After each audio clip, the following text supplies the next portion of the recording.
हाँ, टूट जाई राजा जी पलंग सागवान के। मतलब वाह यार, क्या इन दोनों का जोड़ी है। और इन दोनों का जोड़ी जो है वो दुबई में आग लगा दिया।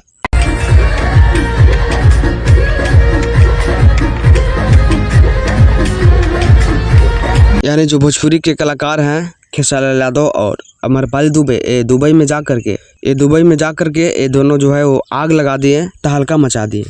तो इसी सब के बारे में बात करने वाले हैं इस वीडियो में। तो जो लोग भी मेरे चैनल पे नए हो, चैनल को सब्सक्राइब कर सकते हैं। जैसा कि आप सभी को पता ही होगा कि भोजपुरी कलाकार यानी ट्रेंडिंग कहे जाने वाले भोजपुरी के बादशाह खेसारी यादव का स्टेज शो था वहाँ दुबई में, दोहा कतर में। और वहाँ पे उनके साथ अमरपाली दुबे भी गई हुई थी और वहाँ पे ज़बरदस्त जो है हुआ परफॉर्मेंस रहा। और काफ़ी ज़्यादा लोग जो है वो यूपी बिहार नेपाल के थे।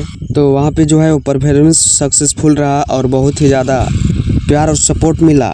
क्योंकि विदेश में जाकर के भाई प्यार सपोर्ट लेना बहुत ही बड़ी बात होती है। और बट खेसारी लाल यादव भैया ने करके दिखाया। और पब्लिक का डिमांड था कि सबसे पहला जो स्टेज शो होगा उसमें खेसारी यादव और अमरपाली दुबे एक सॉन्ग है जो टूट जाए राजा जी पलंग सागवान के, उस पर परफॉर्मेंस करेंगे।